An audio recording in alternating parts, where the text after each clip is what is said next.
Shalom. First and foremost, want to give all praises, honor, and glory to Yahweh, Ba'ashem, Yahweh Shah, Ba'ashem, Rakakwadash. Double honors to the apostles and elders of GMS that rule well. Peace, love, and salutations to all the brothers out there pushing his word of sincerity and in truth. And shalom to all the brothers, sisters, and children out there keeping his word of sincerity and in truth. Okay, I just wanted to go into this quick lesson, going into 2nd Ezra chapter 9, which first and foremost, I'm going to start off with the definition of spared. With in 2nd Ezra 9, the Lord said that he saw and that he spared it greatly going into the elect. And I just wanted to pick up on that definition first before we jump into it.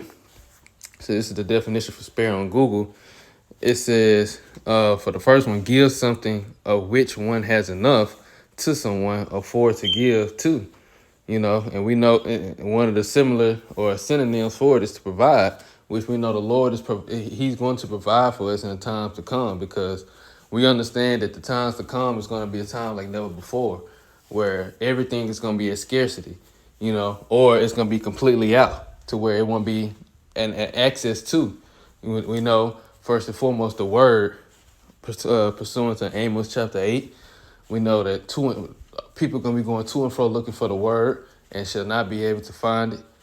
And I believe, I know it's another one in 2nd Ezra where the scriptures say, which I look forward to in a second. Matter of fact, let me try to look for it now. Let me get both of them actually.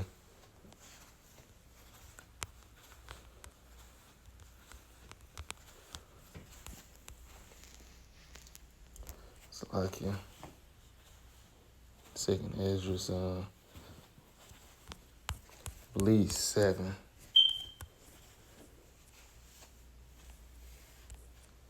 It's the way that maketh a man righteous pass through thee.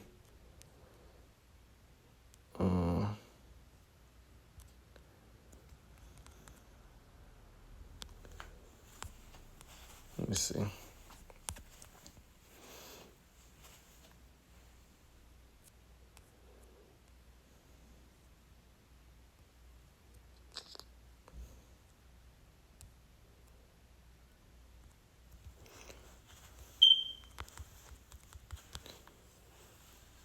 Okay, 2nd Ezra chapter 5, verse 11. It says, I'm going to start at verse 9. It says, and sweet water shall be found in the sweet, and salt water shall be found in the sweet, and all friends shall destroy one another. Then shall wit hide itself, and understanding withdraw itself into his secret chamber, which wit goes into understanding, wisdom. This going into the times of Jacob's trouble, when all hell is going to break loose, when prophecies is going to be in full effect, and people are going to be really wondering and trying to figure out what they need to do. They're going to be looking for the men that was on the street corners teaching the truth. They're going to be looking on YouTube or however. They're going to be trying to find videos. They're going to be trying to look for answers and shall not be able to find it. It said, then shall wit hide itself in understanding, withdraw itself into his secret chambers, and shall be sought of many, and yet not be found. Then shall unrighteousness and incontinuity be multiplied on the earth, which unrighteousness go into sin, wickedness, which the Lord, Matthew chapter 24, he said, because iniquity shall abound, the love of many shall wax cold. So iniquity is going to increase and increase. And this is what it's saying right here. It's going to be multiplied upon the earth. It says, one land shall ask another and say, is righteousness that maketh a man righteous gone through thee? And it shall say, no. Right. So the people are going to be looking for the truth and looking for answers and shall not be able to find it. And then I'm going to get this other one, Amos chapter 8. And this is just going into the truth. This is not even going into the actual famine of actual food, actual water. This is just of the word. This is Amos 8 and 11. It says, behold, the days come, saith the Lord, that I will send a famine in the land, not a famine of bread, nor a thirst for water, but of hearing the words of Yahweh Ba'ashem Yahweh Shah. And they shall wander from sea to sea, and from the north even to the east. They shall run to and fro to seek the word of the Lord, and shall not find it. Right. It says, in that day shall the fair virgins and the young man faint for thirst. Right.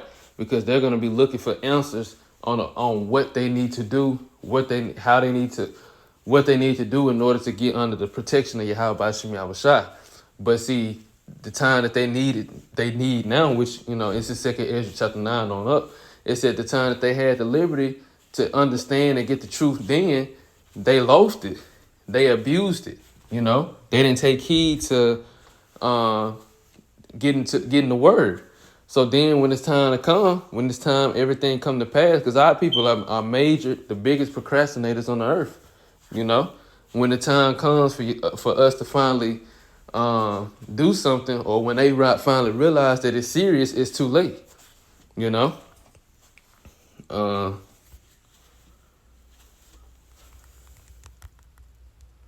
Let me get one more precept, then I'm gonna go back, because this is the spiritual, going into the word. But also too, it's gonna be a physical famine. It said, this is Isaiah 65 verse 13. It says, therefore thus saith the Lord, Yahweh Shem Yahushua, behold, my servants shall eat. Servants going into those that serve the Lord, Yahweh Shem Yahushua. But ye shall be hungry. And that's both physical and spiritual, but it's talking about the physical. It said, behold, my servants shall drink, but ye shall be thirsty. Behold, my servants shall rejoice, but ye shall be ashamed. Behold, my servants shall sing for joy of heart, but ye shall cry for sorrow of heart, and shall howl for vexation of spirit. Because of all the troubles and the evils that the Lord is going to bring upon this place, and all the unrighteousness that's going to be multiplied upon this place, America. It says, and ye shall leave your name for a curse unto my chosen, for the Lord Yahweh Shem Yahushua shall slay thee, and call his servants by another name. Right. But the main point was the Lord saying his servants will eat, meaning the elect, because those are the ones that serve Yahweh Shem Yahushua in sincerity and in truth. They the ones that seeking the Lord early while he may be found, which I get that scripture too.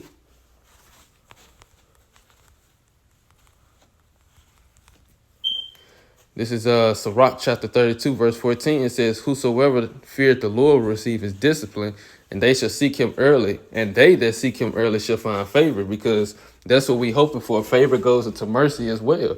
We're hoping for mercy from the Almighty. We're hoping for favor from Yahweh Shem Yahushua, that when these times and these evils come, that the Lord will have mercy upon us to spare us from all the coming judgment. And to provide for us, to take care of us, to keep us in the stable mind. That's Revelations 3. Let me get that. Revelations 3 and 10. And then I'm going to go back to that definition. It said they should find favor. They that seek the Lord shall find favor in him. This is Revelation chapter 3, verse 10. Because thou hast kept the word of my patience, I will also keep thee from the hour of temptation, which shall come upon all the world to try them that dwell upon the earth. And they keep them in a stable in their right mind. The Lord is going to be with them. He's going to provide for them. He's going to protect them, going into the elect, So this is going back to the definition, spare.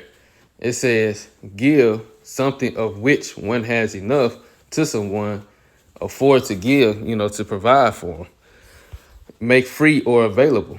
And this is what the Lord is going to do. He's going to take care of his elect. And the second one, which is the point, it says, refrain from killing, injuring, or distressing. Refrain from inflicting something on someone to try to ensure or satisfy one's own comfort or needs. And this is what the Lord is going to do. This is what he means when he say he's going to spare his elect. He's going to refrain from killing, injuring, or distressing his elect. And like we read in Isaiah 65, it said, my servants shall eat, but ye shall be hungry. My servants shall drink, but ye shall be thirsty. My servants shall rejoice, but ye shall be sorrow and howl for vexation. So I'm going to go back to 2nd Ezra chapter 9, and now I'm going to get that verse. This is 2nd Ezra chapter 9. I'm going to start at verse 20. It says, so I considered the world, and behold, there was peril because of the devices that would come into it. And I saw and spared it greatly. That spared going to and refrain from killing, injuring, or distressing. And that it goes into the elect. And I saw and spared it greatly, and have kept me a grape of the cluster, which is that grape. That grape of the cluster goes into the elect. It says, and a plant of a great people. Let the multitude perish then, which was born in vain, going into the 2/3. You know, the 2/3 of Israel that was born here, just and they are living out their lives being wicked, not turning back to Yahweh Shem Yahushua. It's like you born in vain, because the point and the purpose of the Israelite man is to serve Yahweh Shem Yahushua. We're supposed to rule the earth in righteousness. You know what the name Israel means. Israel, Yasharallah, he Prince Power. You know, he is the Prince of the Power. But how can you be a son of the power if you're not being like your father? How are you the son of the living power if you're not doing his commandments, doing what he commanded us to do? So it's a part of our purpose. There's also Ecclesiastes chapter 12, the last two verses, which I'll get that next. Matter of fact, let me get it now. This is a part of the Israelite man, woman, and child duty, but it starts with the Israelite man. It's Ecclesiastes chapter 12, verse 13. Let us hear the conclusion of the whole matter. Fear the Most High, fear Yahweh Shem Yahushua, and keep his commandments, for this is the whole duty of man. This is the whole duty of the Israelite man, which is Israelite man, woman, and child. You know, this is our purpose. This is what we were created to do. You have Esau Edom, he was created to be the wicked. But the Israelites were created to be the righteous, and they were created to serve the Lord in righteousness. It says, for the Most High shall bring every work into judgment, with every secret thing, whether it be good or whether it be evil. So this is what the Lord is going to do. He's going to bring every work into judgment. Everything that our people have been doing, you know, starting with the 2/3, the Lord is going to judge them on it. You know, he's going to judge the whole earth, because the main thing is to get Esau Edom and destroy his kingdom, you know, and put all these nations in captivity, serving under the Israelites, which Yahweh Shai is finna come back and conquer the earth, you know. But going into our people, every work into judgment. The Lord is finna bring everything that they have done into judgment. And simultaneously with the elect, you know, it said every secret thing, whether it be good or whether it be evil, the Lord is he's been judging the earth. And now he's finna bring down his wrath. And we're hoping to be spared from it. I just thought of another precept too.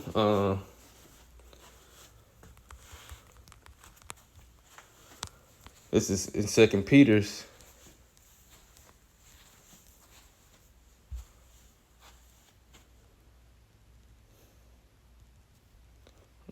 Salaki. It's 1 Peter, Salaki. 1 Peter 4:17. It says, for the time is come that judgment must begin at the house of the Most High, which who is the house of Yahweh Shem Yahushua? The Israelites. And if it begin at us, which it starts with, it started with the, it's starting with us. It said, what shall be the end of them that obey not the gospel, going into the 2/3 of our people? You know, it started with the elect and it's going through, you know. And if the righteous scarcely be saved, where shall the ungodly and the sinner appear? Right. Wherefore let them that suffer according to the will of the Most High commit the keeping of their souls to him in well-doing as unto a faithful creator. Because, right, we're going through the suffering now in hopes that we don't have to go through the suffering. I'm talking about the elect, the hopeful elect. We're going through the suffering now in hopes that we don't have to go through the suffering later when the time of judgment comes, when the Lord finally unleashes his wrath upon this place, with the finishing touches being the thermonuclear missiles, you know, because a lot of people is finna really be destroyed, you know. A lot of people are about to die from thermonuclear missiles. That's something that's never happened before, you know. You have millions of people being wiped out, you know, from thermonuclear missiles. That's something new on the earth. That's something unheard of, you know. But it said he started with his house, you know. He's starting with the elect, you know, purging them of all the sins, you know, cleansing the elect. This is why we walking the walk that we're walking now, you know, and hopes to be spared in the times of judgment. So let me go. I was already in that app. Let me go back to Second Ezra, chapter 9. I'm gonna read the verse again. Second Ezra chapter 9, verse 21 again. And I saw and spared it greatly, and have kept me a grape of the cluster and a plant of a great people. Let the multitude perish then, which was born in vain, and let my grape be kept. Going back into that Revelation 3 and 10 again, where the Lord said, and if you those who kept his hour, kept it. I'm gonna get it again so I can quote it the right way.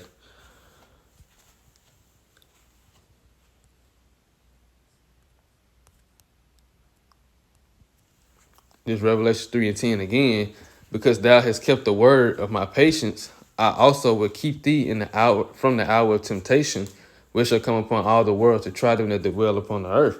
So this is the same keep that the Lord is talking about too. It says, verse 22, 2 Ezra 9 and 22. Let the multitude perish then, which was born in vain, and let my grape be kept in my plant. For with great labor have I made it perfect. Right. Going into the elect, all the trials and tribulations and the different situations that the elect have to go through in this walk in order to be perfecting in the spirit. This is what's ultimately going to preserve them in the times to come, the time of coming judgment. So the 2/3, Salaki, the elect, the Lord said that great, he said he spared it greatly, and then he said he spared it